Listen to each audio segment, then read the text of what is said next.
What's up, lads? It's Stiggy here, and today EA Sports have released a lot of new information about FIFA 13, ranging from everything that's going to be in the game: Ultimate Team, clubs, head-to-head seasons, everything. And I have been notified about this by one of my friends, Jero797. He told me about this, and there's so much they've released about the game, and we're just going to get straight into it because there's so much to talk about. So first off, the demo is coming out September 11th on Xbox, PS3 and PC, and the teams that are going to be in it are AC Milan, Arsenal, Borussia Dortmund, Juventus and Man City. There is also going to be the skill games, that's a new feature, and Match Day. That's going to be in the demo. Match Day there hasn't been much said about it, but it's a bit like past FIFAs. There's going to be real world form, injuries, suspensions and all that will be reflected in game throughout the season, and apparently also media gossip features in commentary for the top leagues. Now if that means like over the Christmas months the commentators going to talk about latest transfer speculation and there's going to be updates in the commentary, I think that would be a welcome improvement. It's always good to I think it would be a great idea to get a new commentary, because I get sick of listening to the same thing over and over again. There hasn't been much else said about Match Day. So going on we'll start with head-to-head seasons. Apparently there's going to be 2v2 seasons, maybe. I don't know how that works out. It says 2v2 returns, but it never really went anywhere. If it's going to be 2v2 seasons, I suppose that'd be pretty cool. Going 2v2 with a friend, getting seasons out of that. I don't know how well they're going to work on that, if it's going to be a big thing or not. But about single player online head-to-head seasons, there's going to be more matchmaking options.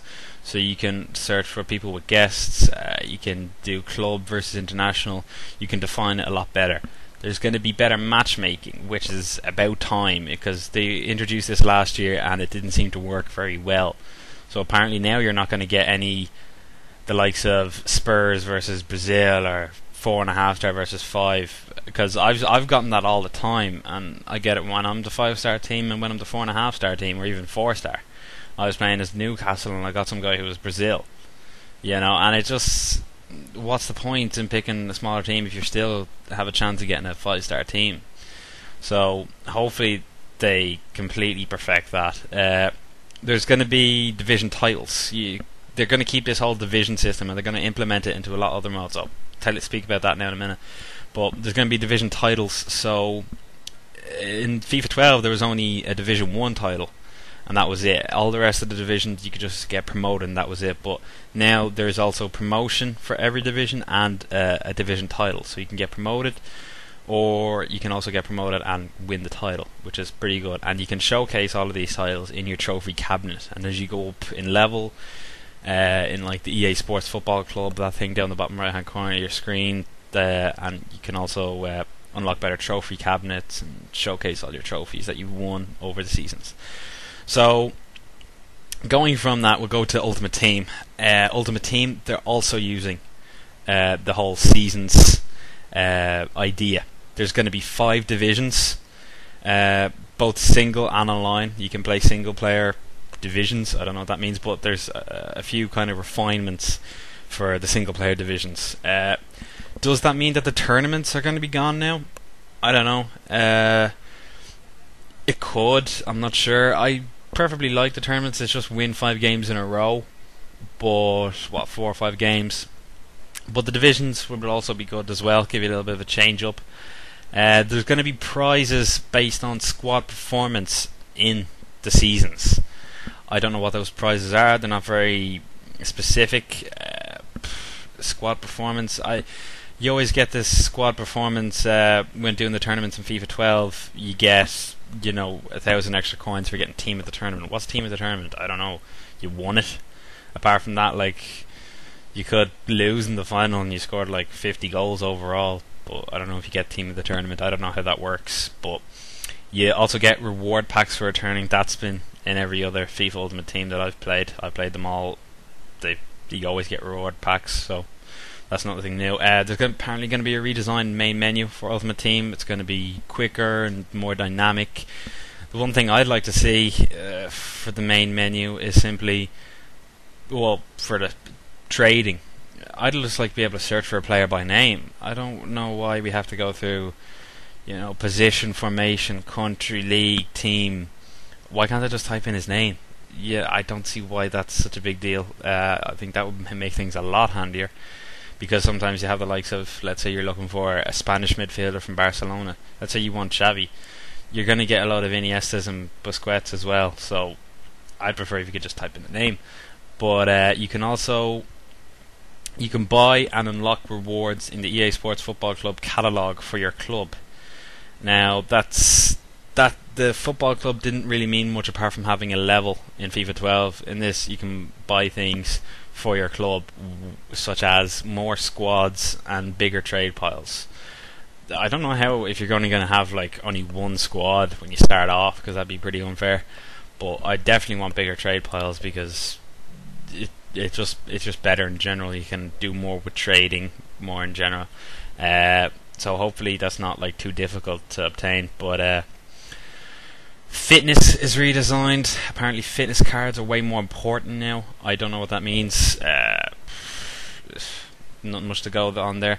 Morale, I think, has always played a big part in FIFA 12 Ultimate Team, because I always make sure my players' morale are like 90 or above, because I really do think they do play better. You can see Ultimate Team is a lot different than to like head-to-head seasons. It's a lot faster, and I think the players do play better. They score those 50-50 chances more if they have better morale. So apparently morale is going to play even a bigger part again this year, and you're going to have to manage your squad better to get high morale. Again, I don't know what that means, because I don't know what they're talking about, like in context of the game.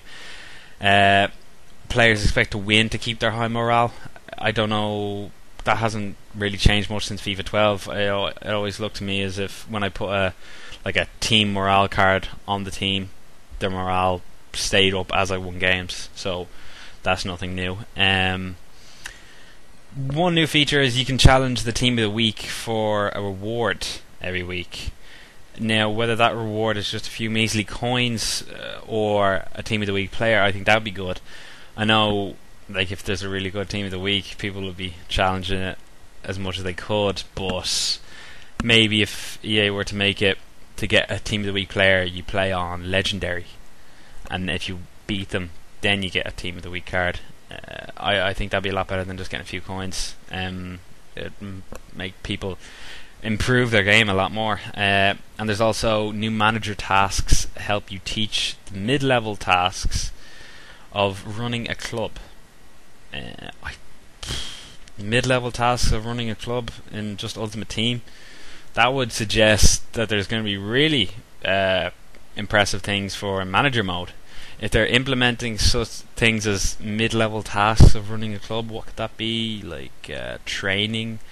I don't know. It says complete them all for a special reward.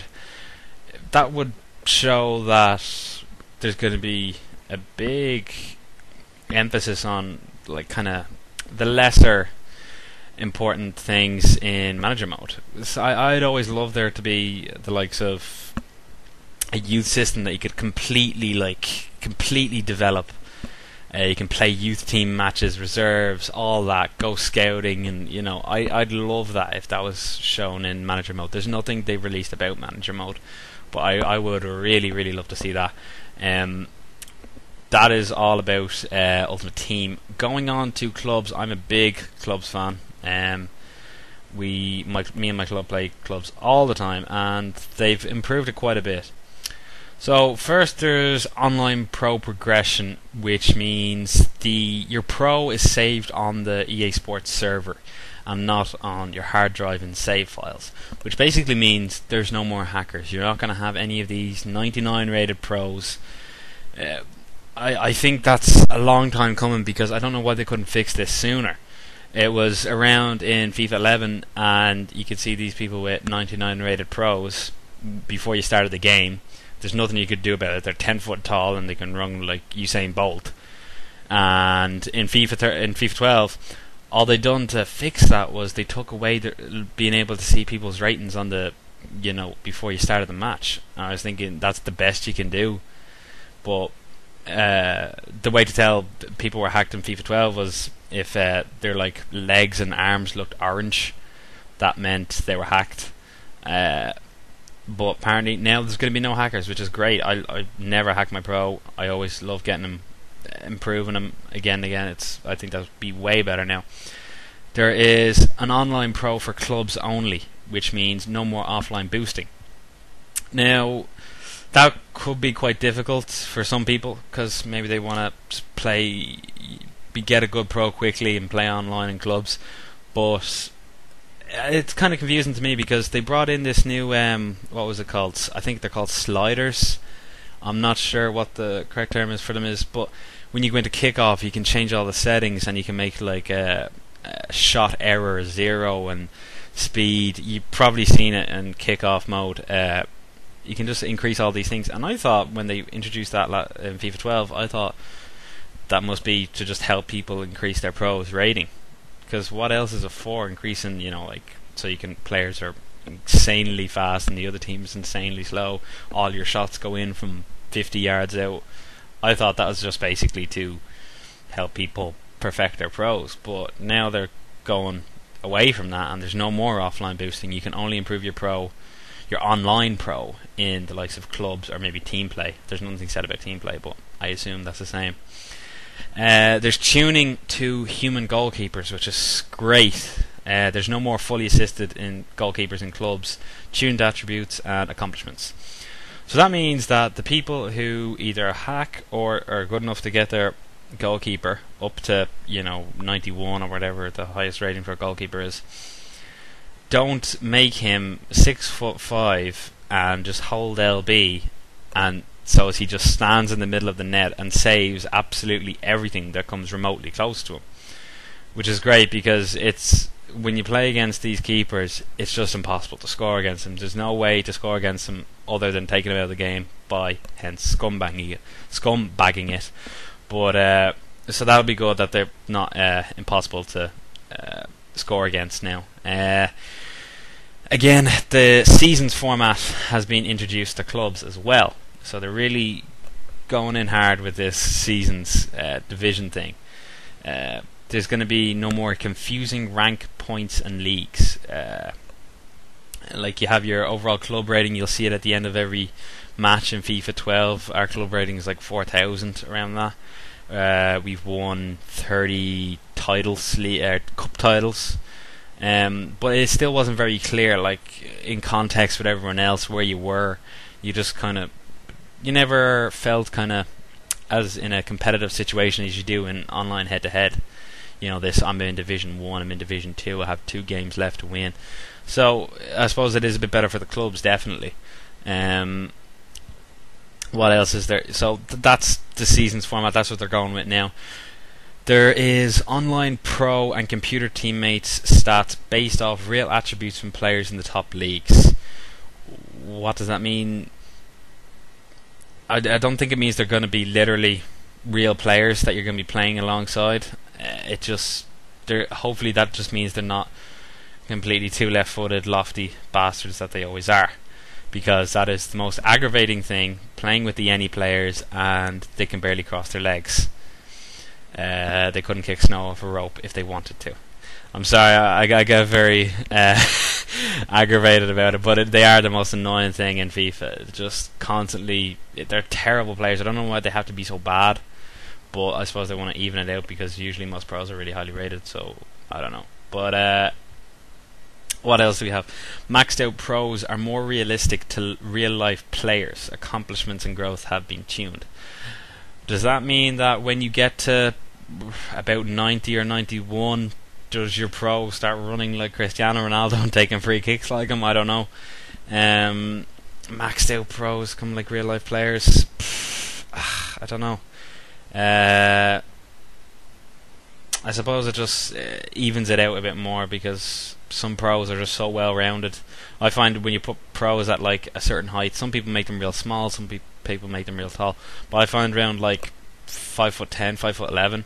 They have the perfect kind of combination of strength and speed, and that's what I leave my pro at. And he can like hold people off enough, but he's fast enough to get away from them. And so maybe it's a bit more realistic now. I don't know. Matchmaking allows you to filter any's and human goalkeepers to your preference, which I think they're going to be. Realistically, everyone wants to play someone who's playing as any, because the computer never makes a mistake, and no one wants to play against a human goalkeeper. So that kind of rules out people who are playing as human goalkeepers, and people who aren't playing with an any. So I don't know, but I will definitely be searching for people with any and no human goalkeeper. But so I suppose if you prefer that, it's better. But I don't know if it's going to work that much, because, like I said, everyone's going to want to do that. AI teammates get better as your club improves. Now, I've been saying this, and so have my friends, for a very long time now. It'd be really good if the computer players get better as your club gets better. So hopefully that's really good. I don't know how better they're going to get, if it's going to be in the high 80s, but we'll see. And the last thing is a free agent hub allows you to play drop in, drop out matches, and you can look at the leaderboards before joining a club. I believe you could already look at the leaderboards before you join a club, but the free agent hub, it doesn't mean they have to constantly, if you have like two groups of friends that are in different clubs, if you don't have to drop in, like leave one club and lose all your stats in that. And I don't know, but it's I suppose it would be a lot easier if you're not a one club man, you know. So overall, these improvements are for the most part welcome. I think the clubs definitely overall are huge improvements. Some people won't be happy about them, the people that hack their pros, because they're not arsed improving them the hard way. And even for those who improve them the hard way, it's going to be even harder now, because you have to do it online. But I think it's going to be better, and it's going to make for an overall better experience. As I said, the demo for FIFA 13 is out September 11th. I will be hoping to get as many videos out as I can for that, and I will hopefully be getting the pre-release. It usually comes out a week before the full game. It's basically getting the full game online a week before the full game comes out. So I'll be hopefully making a few videos about them. And like I said, Ultimate Team, I think the web app is coming out soon for Ultimate Team, so keep an eye out for that. I'll try and keep people updated on my channel. So if you like this video, please like and favourite, and as I said, more FIFA 13 news to come. So please subscribe for more, and thanks for watching, guys.